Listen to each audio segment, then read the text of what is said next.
What is up, everyone? Welcome to episode 0 of the new Know the Score podcast. This podcast is going to be here every single week, and we sat down and we recorded it as a sort of clip. We're going to post it over the next few weeks, and we chatted for 45 minutes, and we thought, well, we may as well upload it as episode 0. We're going to talk about the Premier League football every single week as a bit of a sort of update of the matches gone over the weekend, and it is with myself, Harry, FPL Harry. Some of you may follow me there, and I'm joined every week by Luke Kempner. How are we, Luke? I'm very, very well. Yeah, it's delighted to be here. I'm basically a FPL Harry super fan, and he said he wanted to start a podcast, and I DM'd him incessantly for 6 months until he let me do it.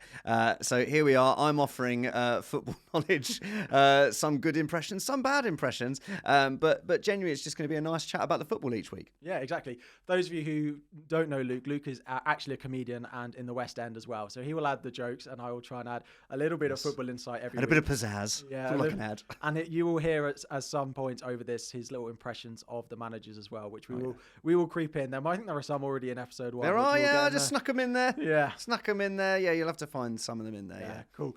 But yeah, we'll be here. You're an Arsenal fan. Yeah, I'm a Chelsea fan, and we'll be berating each other. It's much easier to berate me at the moment, but we'll be doing all of the games, talking VAR, talking bits of form players, talking about controversial moments, talking about the matches from the weekend. Every single Monday, we'll try and get an episode out, or maybe Tuesday morning once we've got it all up. But as you talk to hopefully your mates on a Monday or a Tuesday about the games with a little bit of extra stuff in there as well. I think what's great as well is that we just decided we were just going to sit and have a chat and we try and get some clips out to promote our first episode. But actually, it turned out to be a lovely episode. Yeah, 45 minutes later. So we thought we'd just chuck it out there. Why not? So Yeah. there you go. You're getting an episode 0 for free. Yeah. You're not going to pay for the other ones. Yeah, But they're all going to be They're free. all going to be free, but it's enjoy.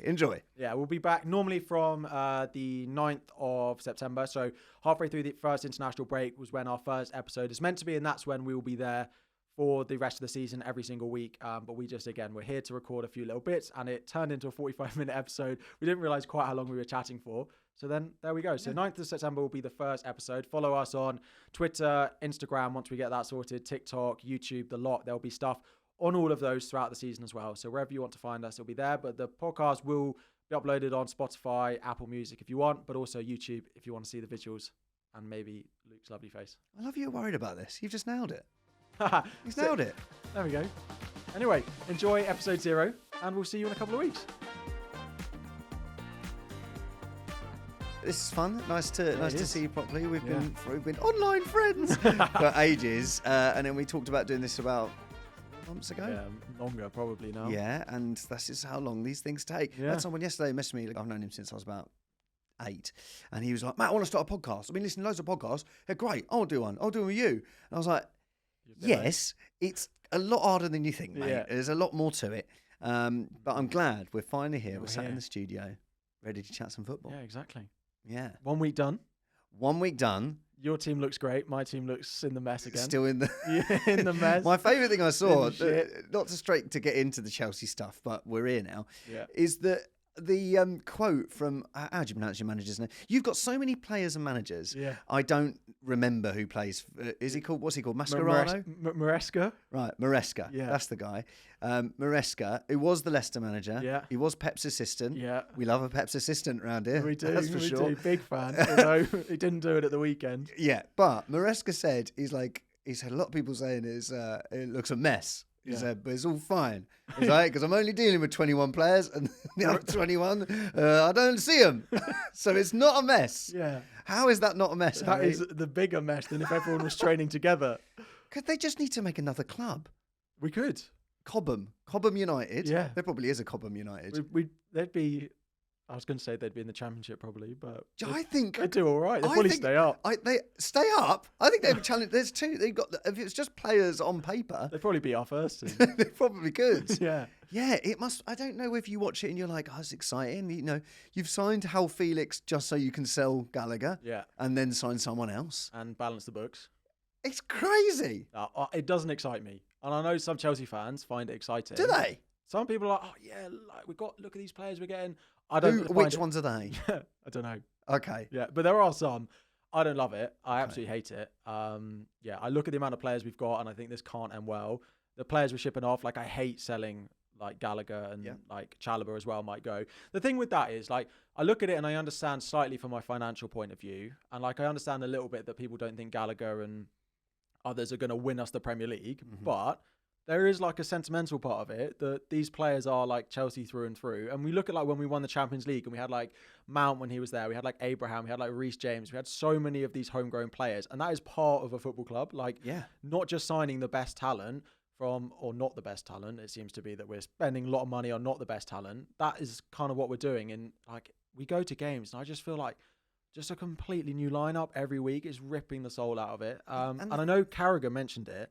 He started going in on it on Monday Night Football. And where are they going to sit down at the training grounds? Never mind where they're going to play. Exactly. Where are they going to change? And it is true, though. It is true. It is true. I went to Arsenal's training ground and I saw where the first team sit in the training ground, in the changing room. There's not a lot of space. No. Have you seen the video of them in training? No. There's a video in them in the gym. And there is so many players. Like, there's Mandueka going, Kunku, can I just jump in for a sec, please, mate? Exactly. Like them like sharing equipment and stuff. Like, oh my God. I'm not a fan. I mean, I think if we get to the point where there is a 21-man squad and we find the 21 that he wants to play with, and that's the ones we're playing every week. Like, we have enough good players to compete in the league. Of course. But it can't help with settling in. We've also got Conference League. What a tournament that is. We are going to be fighting for that. That's why you should play the other team. Exactly. That's why we've got two teams. Could you not just register that lot for that? Yeah. You so could do that. Yeah. We're playing in it tonight. Oh, yes. I'm sure we'll see a whole list of names in it that didn't get any minutes at the weekend. So, yeah, that's exciting. But yeah, I don't love it. I feel for Maresca because, you know, in the same way that what Pochettino had to do is go in and start at this place is what Maresca's doing. But you need Maresca then to be given 3 to 5 years. And then you might be able to start seeing a team, you know, they've obviously got the financial backing that can win a Premier League. But like you say, it's not going to happen for a while. No, I agree. And I mean, I wish we still had Poch. Like, I look at the end of last season, and if we'd have gone into like the first week against City playing the way we ended last season and Poch had all summer, like I think we'd have given them a much better game than we did. Like, we were just, I know, like the XG, and you look at the data, it says that we competed in that game. We really didn't. City didn't get out of third gear, and they made it look easy. So yeah, I think City look great, but I don't think they look the best team in the league at the moment. Go on then. Don't want to. Episode 1. Let me just make you feel a little bit better before I knock you down every episode. From here on out. That's fine.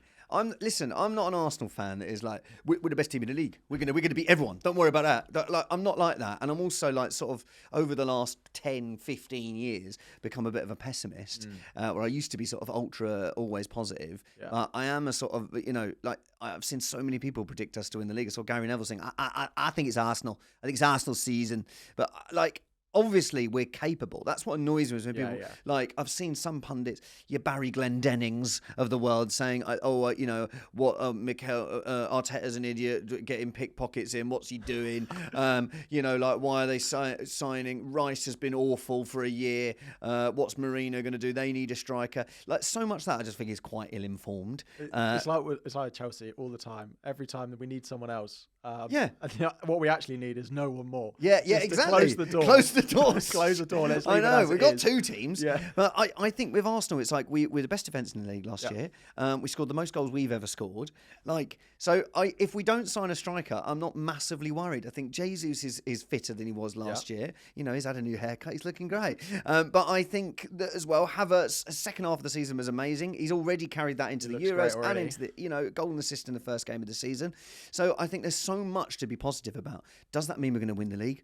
Who knows? You know, Man City are incredible. They've just signed Gundogan back for free. I was just like, how is that fair? To be fair, I love that signing. It's one of those, I'm like, I would just love us to bring back one of the players that we love. But that's the opposite of Chelsea, isn't it? Oh, yeah. We'll kick everyone like that out and never think of them again. And he's not coming in to start games. He's about to turn 34.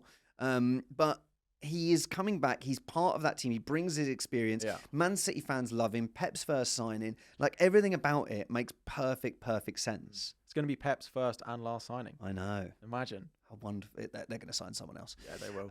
But so do I think Man City, 5 in a row, that, they're going to love that on T-shirts. Yeah. So like, I still think Man City, obviously the favourites, but we've improved. having not Zinchenko not being our only sort of left back that is fit. Always a bonus. So Timber and Calafiori can play there. Kivior, I think, will be sold. Who knows with Tomiyasu if he can ever stay fit for a season. But I think we're better for having Timber and Calafiori in there. Everything I've read and watched about Moreno, if he comes in, looks to be an excellent signing. Better than Partey.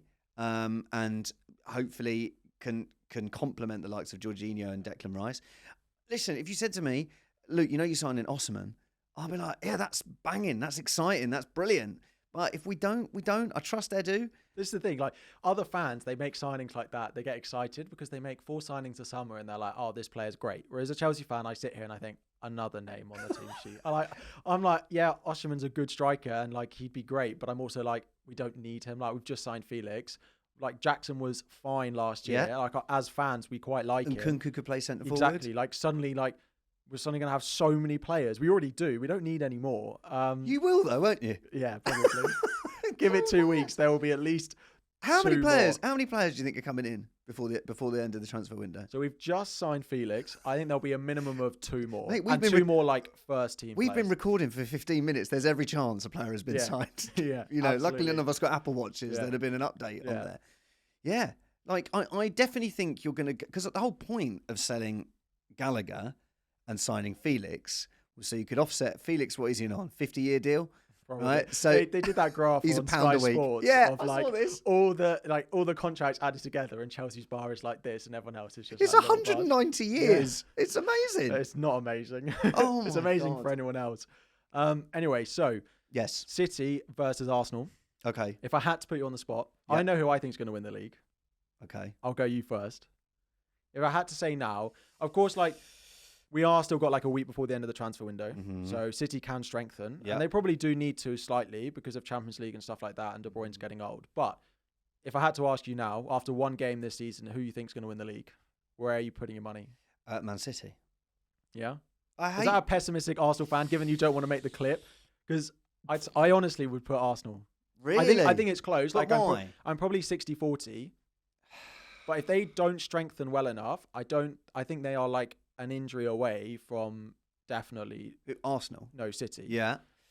But people say this about Man City. Man City last year had periods of time when Haaland was out. Periods of time when. But they now don't have Alvarez. I know. They've Oscar Bob, who was partly their reinforcement for No Palmer. He's out for 5 months. I don't think it will be you'll run away with it. I think it will go down to the final weeks. I think we're capable of getting 91, 92 points. Yeah. So if Man City can drop points. Yeah.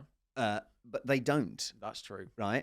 At the beginning of the season before, the beginning of last season, the first half of last season, they did some dropping of points, but so did we.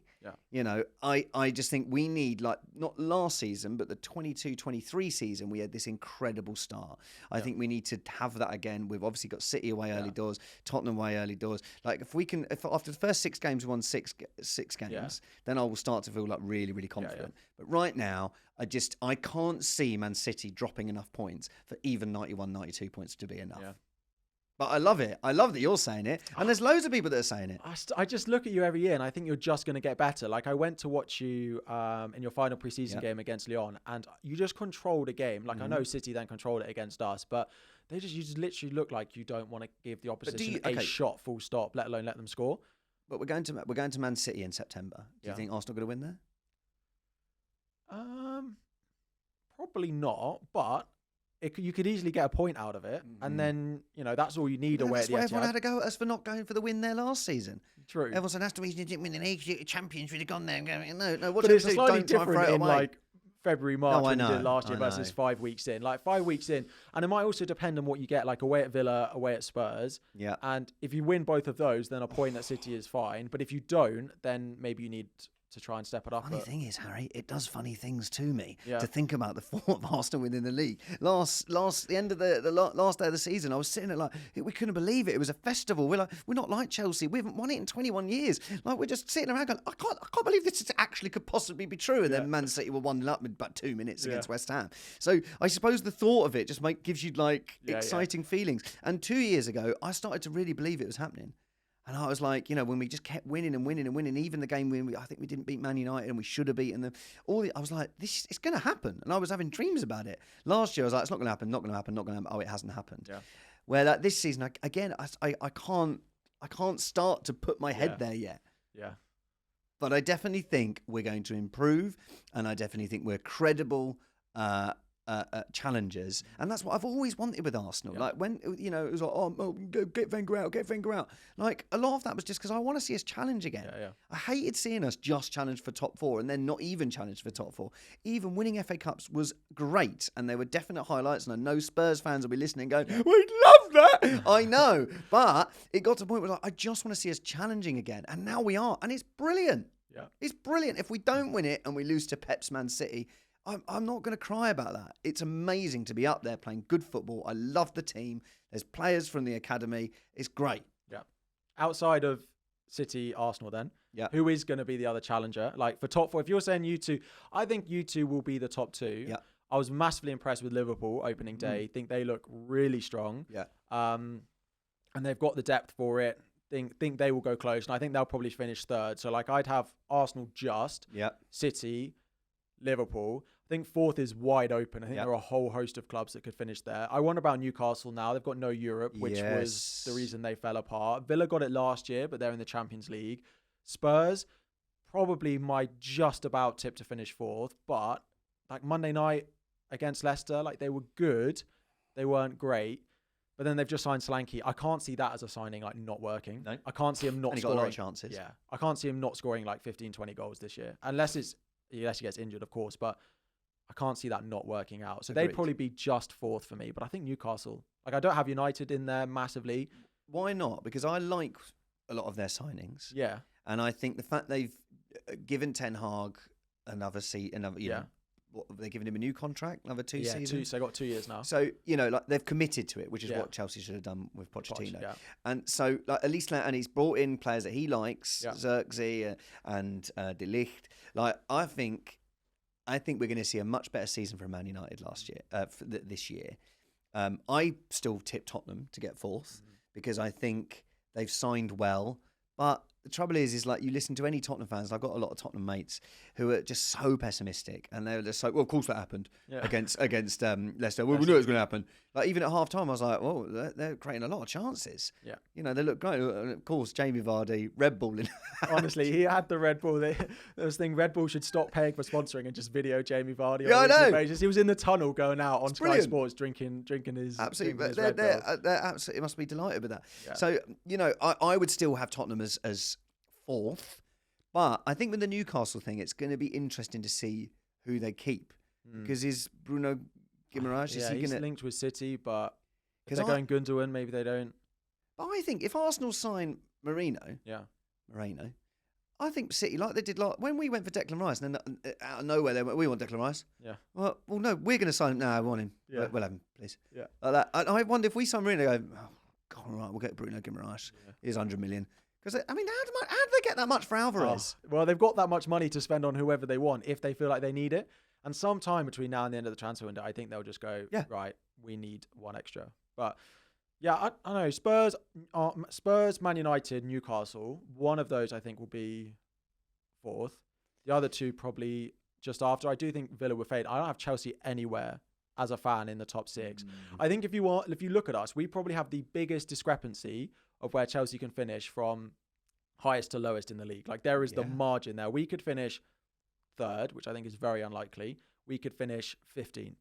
Like we, out of all the clubs in the league, we probably have the highest discrepancy, and I think we'll finish somewhere in the middle of that. Like, but just 7th, 8th. But does Todd Bowley not sit there and what's he thinking at the beginning? Is he sitting there going, I want us to get 4th. I'm excited. Then we're going to win the Champions League. Yeah. Or is he sitting there going, listen, it's a write-off. It's a whole new team. Let's see how Mascherano does. I'm excited. I don't know if he sounds like that. But, let's just see how we do, and then next season we'll build from there. This is a project. Yeah. What's he thinking?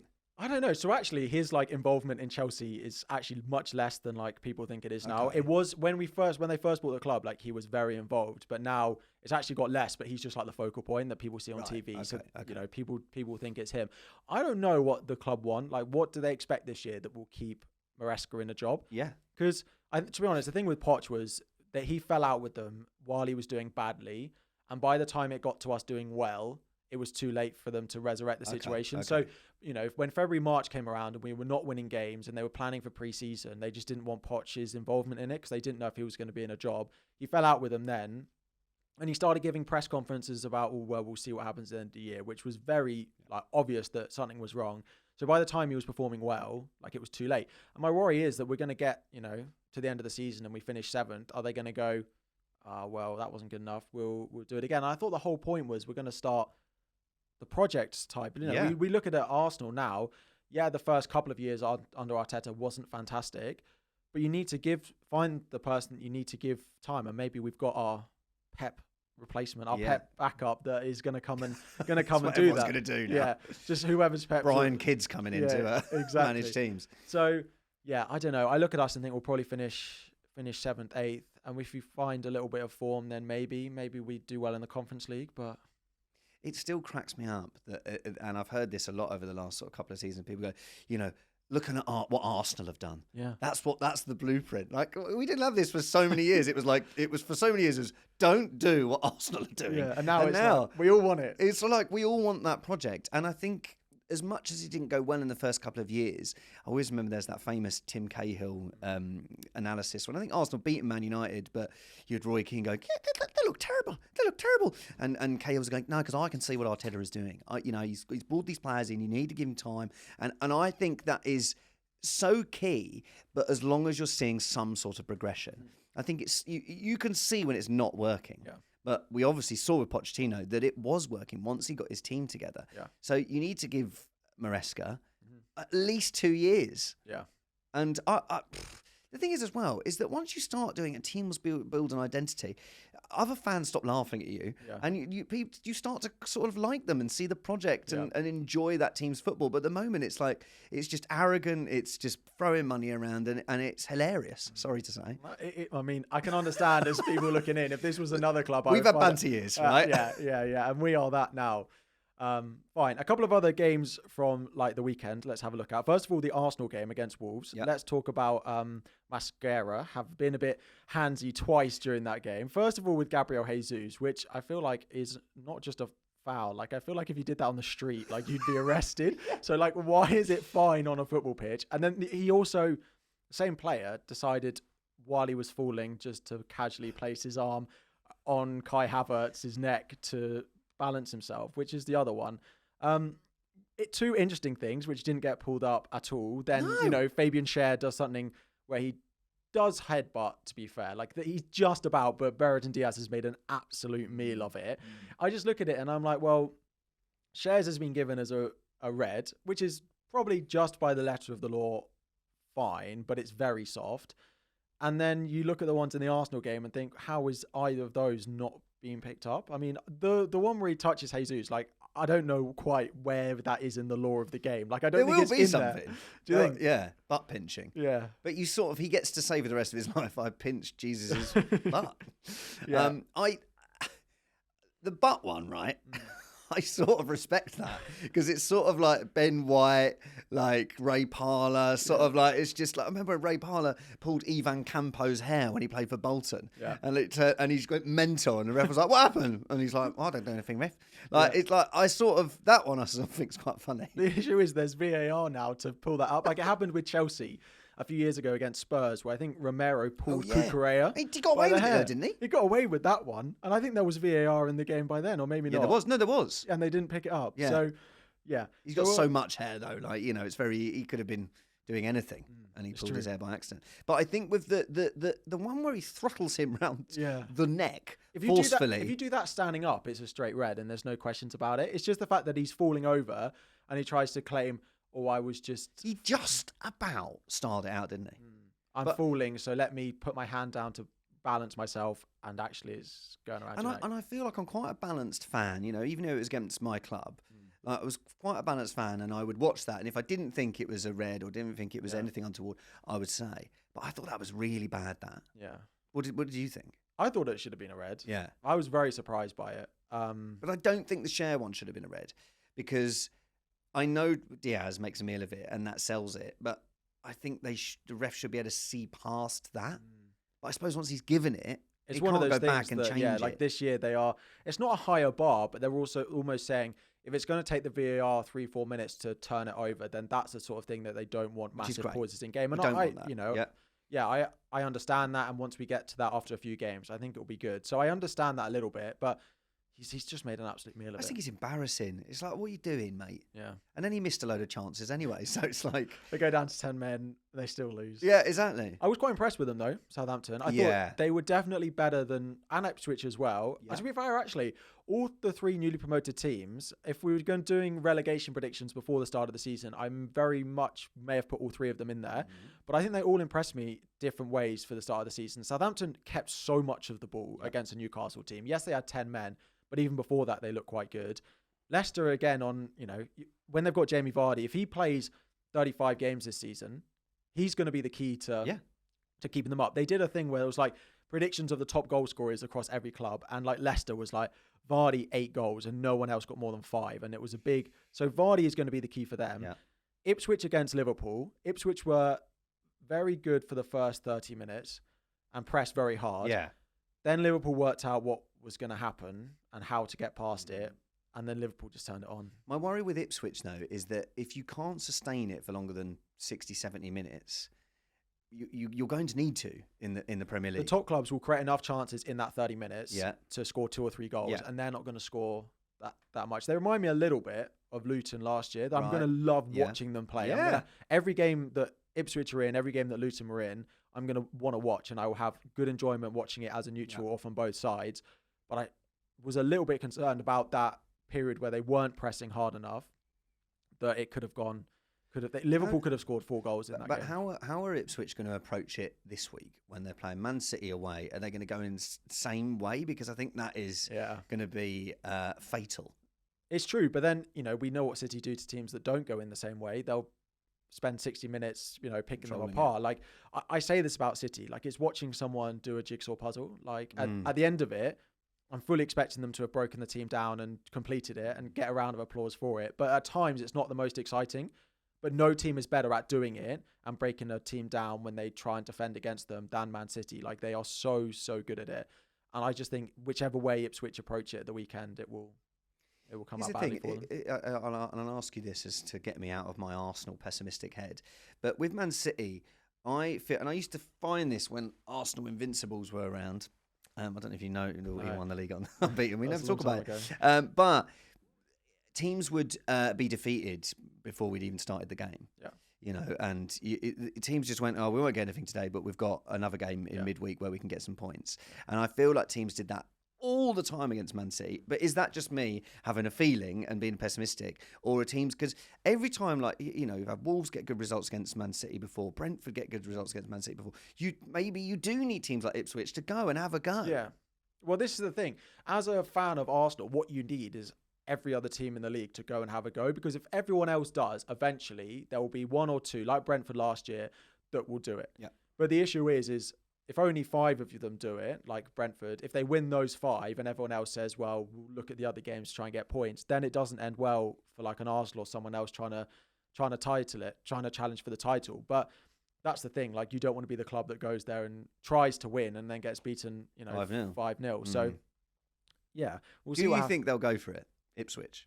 Yeah, I think I do. Yeah, I think I do. Because I think they'll look at what happened in the first 30 minutes against Liverpool, where they did go for it, and think they could have had joy there. They weren't great in the final third, but they could have had joy there. And then once they, Liverpool found them out a little bit, found their feet as well. I've slightly bit invested interest because Amari Hutchinson. Yeah, he looked great. He looked great. Yeah. And he was brilliant at Arsenal. I was so gutted when he went. Well, I still think we've ended up earning about $7.5 million from the deal that Chelsea did. Yeah. So I'm excited to see how he gets on. Yeah. Same with Emil Smith-Rowe at Fulham. So I'll be interested to see how Ipswich do. And I'm the same, was surprised with all 3 promoted teams. Yeah, absolutely. But I do worry, you can answer this, as Leicester, they haven't got their points deduction yet. No. But is that going to happen, likely? I mean, we don't know. It's one of those things that if you look at the bookies, they favour them to go down. And part of that is I think there is a bit built in of points deduction. Like, they are favoured to finish last across most of the bookies. Now, whether the bookies know something that the public doesn't know, but it doesn't look that great for them. Yeah. But if they don't get it, I think when all the teams came up, I think we looked at it and thought, this will be a hard Premier League season for most of the teams who are going to fight relegation, because the teams coming up look great. As preseason went on, we went, well, maybe they don't look quite as strong. Like Leicester had a horrible preseason. And then when the Premier League comes around, things happen. So I think the bottom three will be interesting. I do think Ipswich will probably go, but then you look like it's difficult to judge because they've got Liverpool first game of the season, and then they play City, and they'll lose them. But how are they going to fare when they do play like a Wolves, like an Everton, like a Forest, like a Brentford? Like how will those teams be able to deal with them as much? So I think the bottom three is pretty hard to call this year. Yeah. Do you think because I was thinking that Everton would have learned, some of the good things they did last season. I thought they would come in defensively strong and just be a lot more solid this season. And, obviously it was a disaster of a start. It was, yeah. So no Branthwaite for the first few games. He's also still linked with a move away. We'll see whether that happens or not. And they now going into the game at the weekend, they've got Spurs. They have no fit right back. So Patterson is injured. Coleman was injured. And now Ashley Young got a nice red card in the first game of the season. I think it's going to be a tough start for them. But we know what Dyche does. This is the thing. Like, if you look at it and you took all the managers away, I'd put Everton in my bottom three. But when you put Dyche in charge of that Everton team, who are naturally a team who defend well historically, and then you put a manager in who likes to defend well, and like we saw it at the end of last season, that naturally they weren't the best team. And then when it came to it, they kept 3 clean sheets in a row, beat Liverpool at home 1-0 or 2-0, and they just get themselves out of it. So as much as, again, I might think Everton have not got what it takes again this year, they know how to get themselves out of it. So, yeah, I don't know. They're certainly one of the ones that are going to be possible for the promoted teams to overtake. Yes. Which I would have thought the same with Brentford. Yeah. But then they look great. Yeah, even if Tony leaves, like Reese, he's never going to play for them again, is he? No, I think that's... And then a fit in Mbeumo. He's fantastic. He looks so good. Again, like first game of the season, massively impressed with him. And they look like a team that will just get results when they need to as well. So this is it. There's a lot of teams. The other one is Forest, who was down there again last year. I have to be careful what I say. My fiancée is and her whole family are Forest fans. Really? Okay. So I will, as the podcast goes on, I will have a nice Forest agenda. I like to see them win. I like it because they're sort of old school Premier League. Old school, exactly. But I think the Enquiries signing is going to be interesting because I've always wanted to see Eddie Necktie have a chance at playing every week. Yeah. Because I do think he's a great striker, and at all youth levels, he's just been the top of everything. Yeah. England, and it's just like he's never had a chance because he's always played at Arsenal, which is probably too big a club for him. He did have moments, though, where he's got minutes. Like when he's played probably over 10, 15 weeks, it's got a bit much for him. But when he's played 5-game spells, he's definitely shown that he has the ability to do it. He's not an impact sub. No. So that's why I feel like if he's going to get a chance to start, but I don't know where he fits into that. Chris Wood played so well. 1 year, they're two totally different types of players to Nketiah. Yeah. Are they going to start Nketiah? Are they going to start 2 of them? I don't understand quite how that's going to work. I went Chris Wood in my FPL team this week, so that signing is that signing. I'm looking like, well, I might have to deal with that at some point. Yeah, but then I think Forest don't start. They've got some better fixtures coming. Yeah. So, and I think Nketiah is a great signing for them. Yeah. I just can't quite figure out how that fits in the system that they've got at the moment. Yeah, no, I agree. I think he will come in eventually. Like Chris Wood scored at the weekend, but I don't think he was massively great, and I think they can definitely still improve. Taiwo Iwanyi's a great forward, but his fitness is a massive concern. So I think they like him as an impact sub. So I think Nketiah is going to get minutes. So again, I look at them and I think they'll have a decent enough season. Yeah. They could have done with a win against Bournemouth at the weekend. They haven't got a threat, have they? Sorry, of points deduction as well. No. So what happened with them and their points deduction, I think, is when they sold Brennan Johnson. So the financial window ends at the end of June. Yeah. So they waited too long to try and get more money for Brennan Johnson, which meant it didn't fall into the financial year that they needed it to. So that financial year they broke the rules, but it meant that the financial year after they were absolutely fine because they had all the Brennan Johnson money in there. So I don't think they'll have a problem. But they could have done with the win against Bournemouth, who of course without Solanke now. But they didn't look too bad either.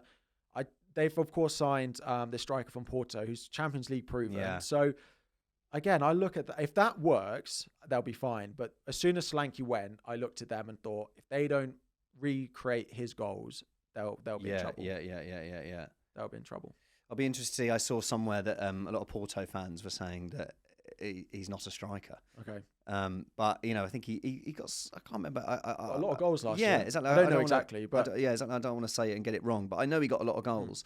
So, but it's just very difficult to come into the Premier League and recreate that. That's why I think Nketiah is a better signing because he's done it in the league.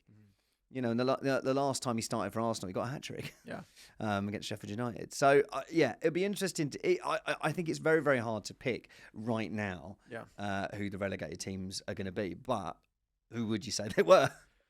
So, I am going to put Leicester and Ipswich in there.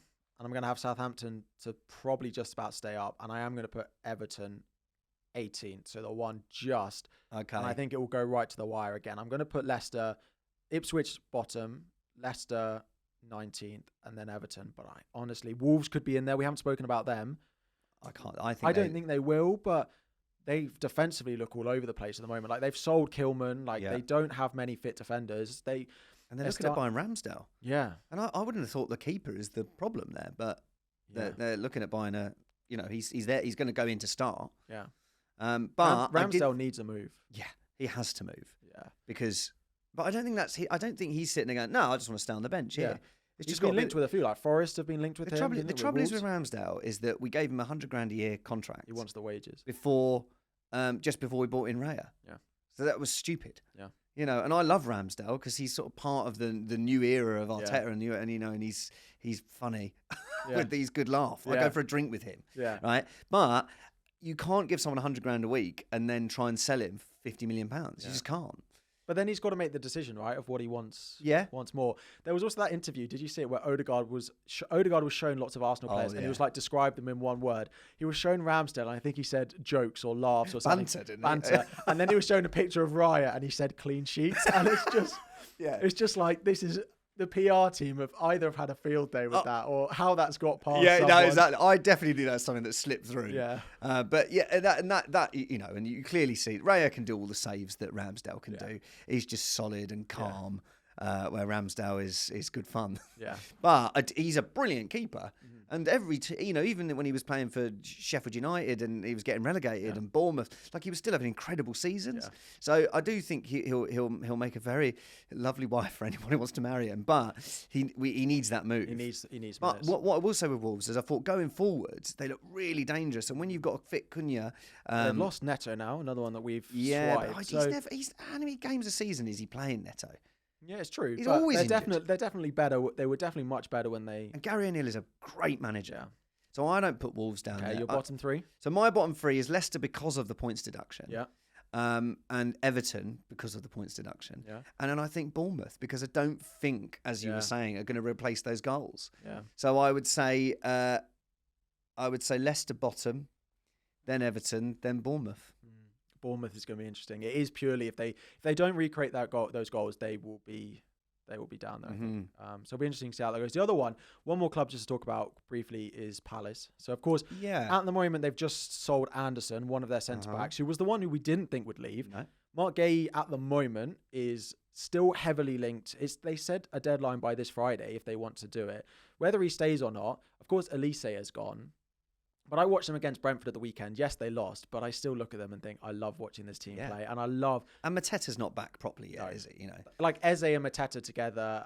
They've signed Kamada as well. I still look at that attack and I'm a big fan of it. I think they'll have another good season. And I like their win-backs. I think what's been good about this Mark Gahey transfer is that from both sides, is that Newcastle said, no, we're not just going to pay anything you want. And they were like, well, we won't sell them to you then. Yeah, and then they've gone, all right, well, we'll go look for someone else. Yeah. I like that. Yeah. Because I think the trouble is with Arsenal and some of the bigger sides, we tend to just go, oh, all right.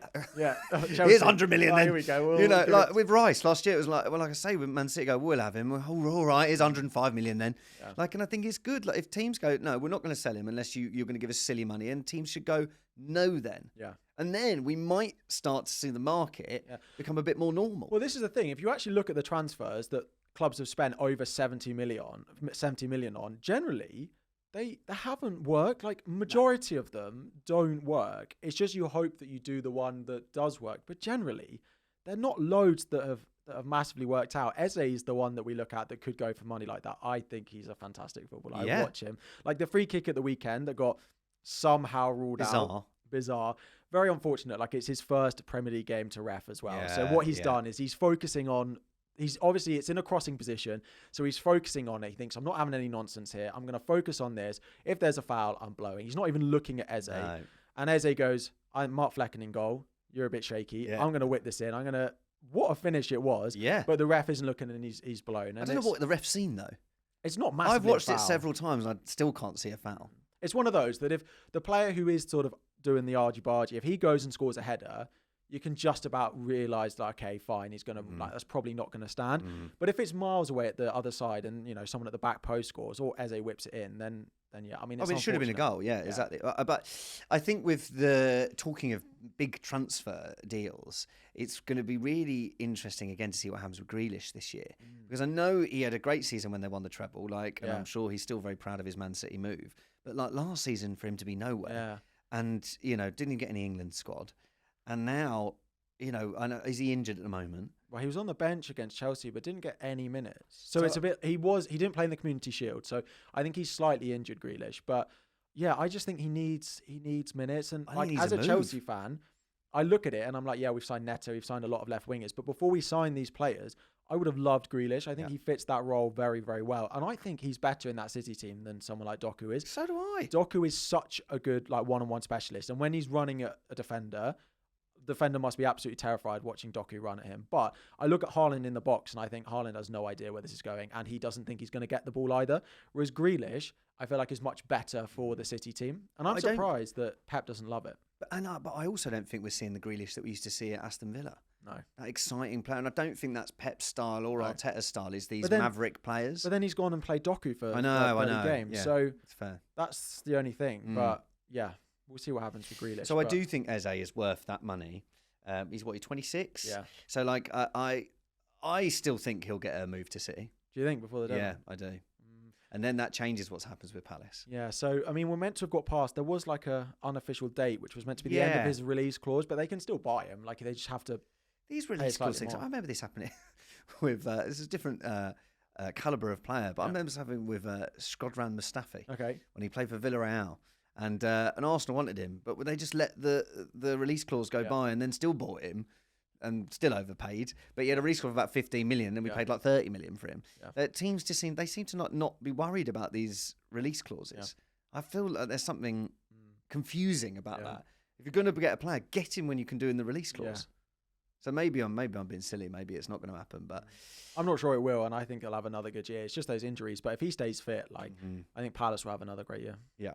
Agreed, and I really like the manager. He almost went as well. The good thing they've kept that, like that Palace squad. Gladstone, Gladstone. Yeah, Gladstone. They could have lost Eze, Elise, Gehi, Anderson, and the manager, and suddenly we'd be looking very different. But the fact at the moment they've only lost one in Elise. Have they replaced a centre back at all? Yes, they're being linked, and I'm not going to remember his name now, with someone from Wolfsburg. Okay. Yeah, I can't remember his name now. Okay. But yes, they are replacing one. And to be fair, like Mark Gehi played one game under Glasner. Like he only started one match at the end of last year and he played it in defensive midfield. So he didn't play a single game for them at the end of last year when Palace were fantastic. They didn't play a single game with Mark Gehi as one of their centre backs. Because he was injured? He was injured. So when you actually look at that transfer, yes, you think, Palace are going to get weaker defensively. But they were fantastic at the end of last season without him there. Yeah. So as much as it might be a great move for Newcastle, and it is a loss for Crystal Palace, I don't think it will impact them massively as much as people think because they didn't have him. And I also don't think you'll ever get as much money as you'll get for him now. No, it's one of those things. Just play for England, being the highlight of the tournament for England. Now's the time to sell. Sell him now if they want the money. If not, he could have a great future with them as well. Yeah. If he's one of those that he'll either move now or he'll be at Palace for 4 more years.